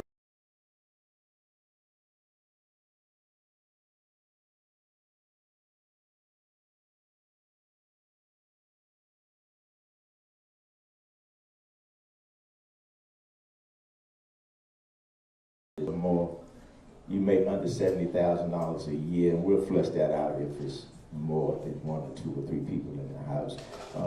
We're going to eliminate property taxes for you. You need some relief with the grocery prices, the gas prices, everything going up. These traffic cameras with these tickets. Our families and our seniors need some relief. Another thing I want to look at is health care. We need some prevention in health care. I really want to address the FDA approval of a lot of drugs that are advertised, and if you take them, you may have liver problems, kidney problems, or you may die. I don't know why we allow Thank these you, drugs to candidate. be advertised. Thank you very much for your... Number one, we're going to provide direct payments to homeowners or or apartment renters to be able to upgrade their units, to be able to provide the tools that they need to be able to stay and age in place in their residence. Second of all is that we are going to build 52,000 multi-generational homes. We are designing them to ensure that you can stay throughout your entire life in your residence and in your community. I just gonna say I went to the Leading Age conference 2 or 3 weeks ago up at the Armed Forces Retirement Home. It brought together all different stakeholders with lots of different solutions. And one of the biggest things that I heard is the affordability issue as well. The city continues to raise our real estate taxes, our real estate assessment taxes. We do need to provide direct relief to seniors, because that is creating a more unaffordable city for our seniors. Thank you. Thank you. Our seniors deserve to live, and DC should be a destination for retirement.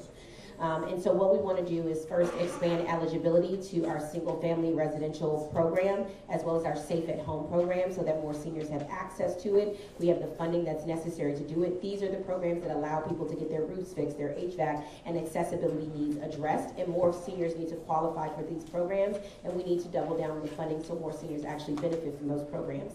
My first year in office, there were hundreds of seniors waiting on that waiting list.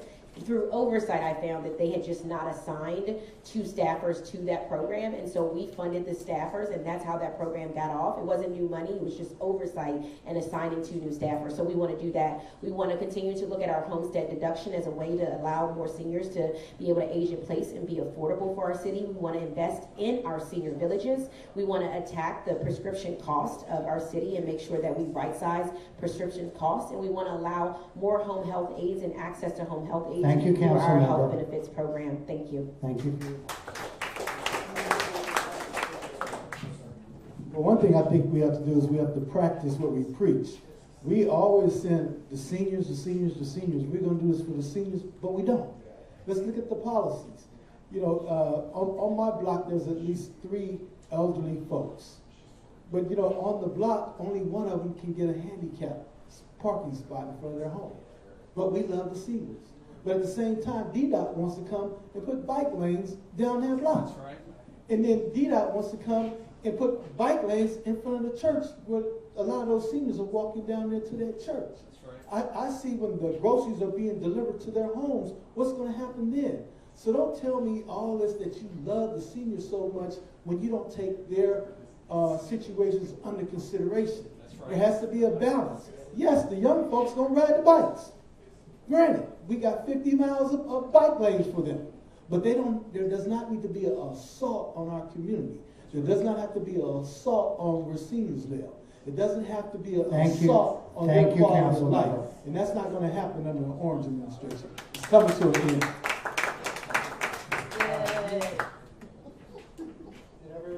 Oh, they want me to keep talking. I tried to get I'm it out of the going way. to ask another question. About 3 years ago, we did an investigation of recycling. And one of the things we found over many, many hours is while the recycling at single-family homes gets picked up and generally recycled, the recycling at multifamily homes mostly ends up in our general landfill. I want to know what you will do to create a better recycling system that actively monitors all the waste that comes out, particularly out of businesses and multifamily dwellings, and ensures it doesn't end up in landfill. All right. This is an issue that I think is actually one of those basic services issues that our city actually could just get right if they were just empowered to do so. This is an issue that we know where we actually can empower our drivers to actually collect the recycling that's necessary and take it to the appropriate locations. We also have to incentivize people to recycle. I do believe that the bottle bill is an effective strategy at reducing the waste of bottles into our stream. Anacostia River, this is the #1 location where bottles and those microplastics have things like cancer, cause cancer and fertility issues. So we have to address the amount of plastic that are going into the Anacostia River and our waters, and that is one of the best ways to do it. And it's revenue neutral for all the people who are always concerned about how we pay for it. This is one of the smart things we get to do. We also should be expanding to universal composting across the city. It's one of the most effective ways to keep the things you hate the most, the rats, out, and also create a city where we get to use that waste from actual composting Thank you, to actually make our Councilmember. city and generate more for our city. So I'm excited about this issue. Thank you. Somebody should be excited about trash. Trash collection is a city responsibility, and the city continues to put it on residents and businesses and fine them if they are not doing it right. This is a city responsibility. We are in the process of redesigning trash cans that are rat-proof, that are much easier to be able to collate compost, recyclables, so forth. Number one. Number two, this is a logistics issue. We are going to increase trash collection. We are going to make it more reliable and ultimately have vehicles to be able to pick it up easier and use technology to ensure that to be able to ensure that it is in the right place. I visited the facility in Alexandria a few months ago where a lot of this waste and materials goes, and it is about logistics. It is making sure that we are picking it up and taking it to the right place. And that particular facility is actually self-sustaining. It is Thank you, Council. environmentally friendly Thank as you, well. candidate. No, I'm running for mayor. I'm going to be mayor now. I'm going to pass my time on to Rennie because she has a lot of great ideas. She's a member of the LGBTQ community, and I don't think she's been heard enough.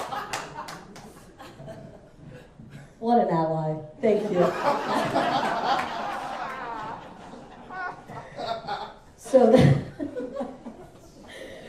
my friends make fun of me because sometimes I crack myself up and it's not cute. Anyway, 311 is obviously one of the issues that made me motivated to get into this race, and so that's why I mentioned earlier we redesigned the 311 app, and it's on our website. You can go to rennieformayor.com/311. It's got a much better user interface, but I recognize it's not just about the aesthetics. It's the back-end data, the coordination between the agencies that's actually making this work for you. And one of the problems I've identified is the way, again, we do contracting in the city. So we know Snowcrete, $67 million is what the city spent on Snowcrete. One of the vendors was actually indicted for fraud in November, but still hired by DC government to help with the Snowcrete catastrophe. So my issue, whether it's trash collection, recycling, we need to make sure we have the right vendors in place, the right contractors in place, and a working system on the back end so that it happens on time, it's done well, and it's done effectively. At the end of the day, this is a huge execution problem on the part of the city. We can't pour more money into it. We need the right people in place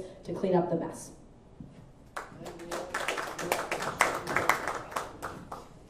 Didn't Rennie get my time? She just got the 30 seconds. I gave her. Okay, well, I'm calling Rennie out. I'm reclaiming my time. I want to know how Rennie.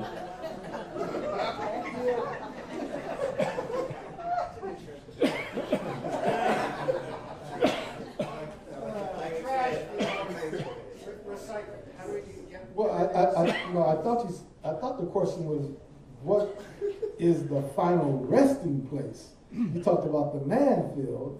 Hold this time for a minute. I will rephrase the question. Right now, most trash is not generated in single-family homes. It's generated in commercial entities and in multifamily homes. None of the multifamily home waste and the recycling is monitored. We don't monitor any of it. And a lot of it ends up in landfill. How would you fix that? And so, once again, that's the final resting place, right? In the landfills. I think this is a bigger problem. I think this is a DMV problem. And I think there needs to be like annual summits on the environment and how what happens in Maryland impacts us, like the problems that they have, it flows down to our rivers, the problems they have in Virginia. And we need to have an annual summit to address all these issues, to address the environment, to address waste, to address even the issues of crime that crosses our borders. You know, it's just like the federal government, it's just like the world leaders. They have an annual summit to address issues. And everything that happens in the District of Columbia doesn't necessarily start in the District of Columbia. A lot of the activity starts outside of the District of Columbia and winds up in the District of Columbia, yet we do not address those jurisdictions that are causing problems for us. So as mayor, I would definitely ensure that we have annual summits to address the issues of the region and make sure that we also have interaction with our citizens. Bring the citizens of the District of Columbia to the summit. Thank you, council member. Thank you, council member. Reconcile our issues. I'm going to reclaim the mic for once. I'm going to start this one with, let's start with Rennie. And we just had an enormous disaster in our rivers, where we had a huge amount of Maryland sewage dumped into the Potomac upstream from us. What are the measures you will take to ensure our rivers are clean and ultimately will be both fishable and swimmable? So members of my campaign team are really hoping that one day we get that Potomac so clean that we can have a beach. They're like, maybe if you can make a beach happen, that would be incredible. But it's true, right? So there's so many world-class cities that have a river that is actually swimmable, That's something that people can enjoy business corridors along. So that would be incredible for us to set as a goal or a milestone. I will say that this also is a fundamental infrastructure issue. We are not maintaining our pipes well. There are several pipes that don't get repaired on a timely basis, going back to my execution premise that we are not executing on the fundamental municipal promises. DC government needs to make sure our pipes are replaced, repaired on time, that they're audited appropriately, and that's the way that we're going to make sure we don't have another massive sewer spill. Thank you. DC Water, we've had questions about the quality of our water ever since I can remember when Mayor Walter Washington was the mayor. It is certainly a trust issue. I just think that we really need to examine a lot of these quasi-independent agencies. They have a lot of funding, a lot of independence, and you have to have a mayor who is willing to review their status so that we can get a little bit more control. The excuses that are made with these spills happen are just completely unacceptable. And I would like Rena to tell us what type of technology she would use to ensure We don't have time for that. Have these pipes. Candidate, we don't have time for that. Oh, if I call her name, DC Water is obviously going through a massive upgrade in the infrastructure. Specifically with regards, I'm making a commitment and I'm never going to serve 2 terms. This is not a career move for me. This is service. By the end of my 2nd term, the Potomac River will be swimmable. And I think we can put this up on our website. Brendan on my team, you've been working on this. We have a very specific plan that we've been working with a nonprofit on how to actually accomplish this. So we can put it up on our website, maybe.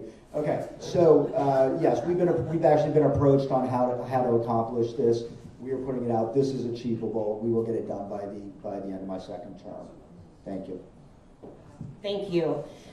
We need to actually do preventative maintenance work around what is happening. We knew that many of our pipes are outdated. They've actually identified over 28 locations that are vulnerable for this to happen again.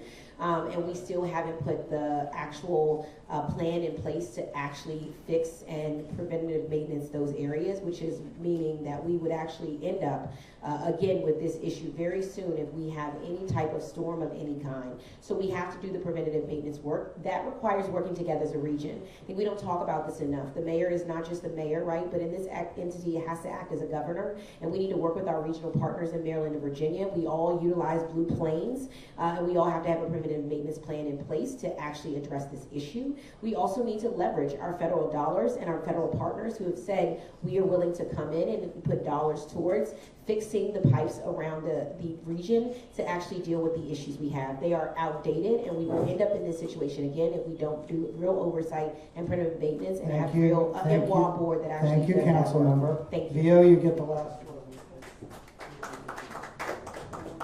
Well, I think this is a follow-up with what I was saying before when you talked about the spillage in Maryland, is that this really is a regional issue. And we have to take it beyond the Council of Governments, because the Council of Governments, they really don't have a lot of power to really address these type of issues. And these type of issues are really needs to happen with the governors of Maryland and the Commonwealth of Virginia, along with our mayor, to look at these issues. And then also maybe out of that joint summit that we can come together and make requests to the federal government for dollars to address these issues. Now, right now, the president says he's going to spend $10 billion in Washington, D.C. So, we have to examine what's in that $10 billion package, and we need to try to impact that package. We're not down with the president, but still, he's saying he's going to spend $10 billion in D.C. We need to know what is that $10 billion about, and how do we impact it? And especially if he's going to spend money in Virginia and Maryland, we can come together and have a joint package that helps us. And in fact, stay there, because you're going to be able to give your close. And I just want to point out that we'll probably end up with every single street painted blue.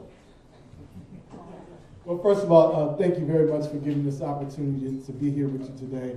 You've heard a lot, but at the end of the day, you have to digest what you heard. And really, is it really realistic? What I bring to the table is institutional knowledge.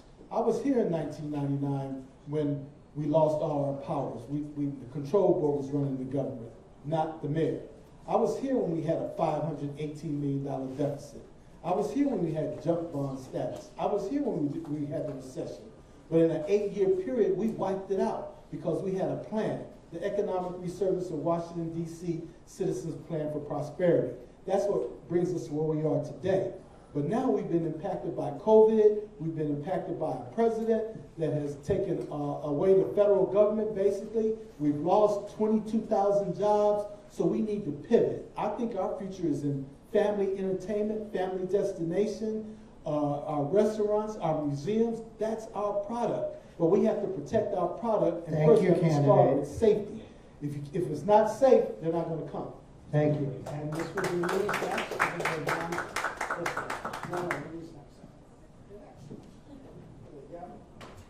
All right, well, thank you everybody for being here, Ward 6 Democrats. I'm very excited to have spent this time with you.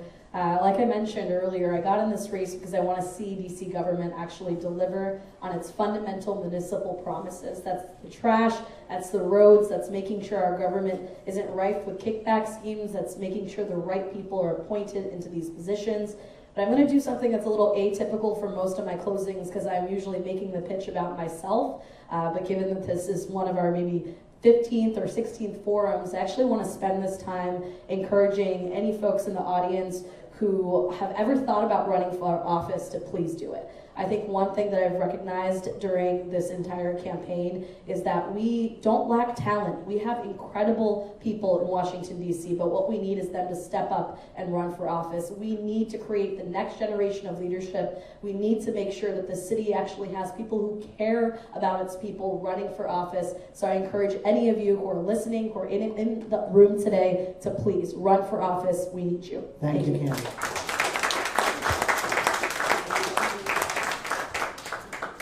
Boy, Andrew, I tell you, you're a character for real.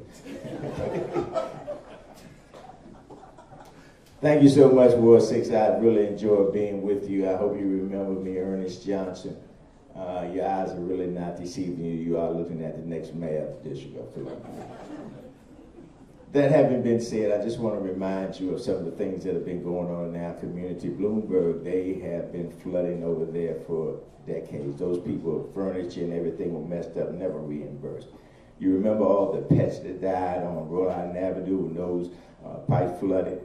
So when people tell you about what they're going to do, just think about what's going on in our community. Public safety is very important. Our young people are feeling discouraged. That's why we're getting the running around at the Navy Yard throughout the community. You need a mayor who's really going to honor their word, keep you informed, be on top of these issues, be accountable, and hold other people accountable, regardless to how much influence or money they may have.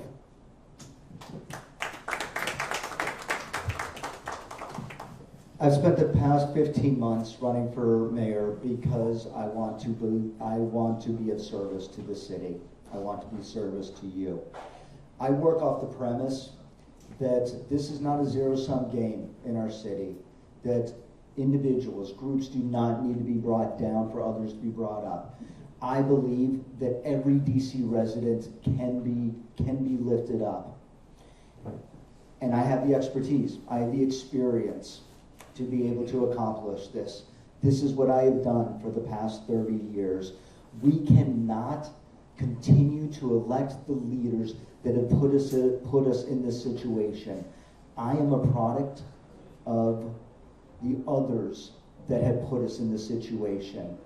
And now I am asking for you to believe in me the way that I believe in you and all the talent that we have in this city, all the intellectual capital, all the passion, because I know together, united, we can expect more and we can get more for our city. Thank you, candidate. Thank you so much, Ward 6. It has been a pleasure talking to you this evening. I will begin how I started, which is this election asked a real fundamental question. And at the end of the day, that's how you will rank. Who do you trust to fight for and show up for all of DC residents across this city in every way that's necessary? Who do you trust to stand up to this Trump administration to make sure that all of our families are safe? I have seen my immigrant communities attacked. I have seen the ways in which this federal siege has impacted our young people, and I know that we can do better as a city. It's different than just authoring the legislation, but I believe we can use every legal tool we can to fight back right now and work with Brian Schwab. I believe that we need a federal affairs office of this mayor who's going to be building relationships in Congress to ensure we are filibuster-proof when they try to overturn our laws. I believe that we can work together as a community to fight back. I also believe that we could solve this affordability crisis. We need to build more housing. We need to build better housing, and we can allow that by getting rid of all of this bureaucracy. I believe that we can have affordable childcare, and I also believe that we can have a government that cannot spend $64 million in cleaning up snow. Thank you, Councilman. So if you believe in that, please vote for Janice Lewis-George. Rank me first as your mayor. Thank you. First of all, let's give a round of applause to the audience who have been extremely patient as we've gone through this. And then I always applaud everybody who stands for public office. So let's give her counsel. Thank you very much. We'll be at St. Coletta's tomorrow at noon to talk to the delegates, and next week at St. Coletta's on Sunday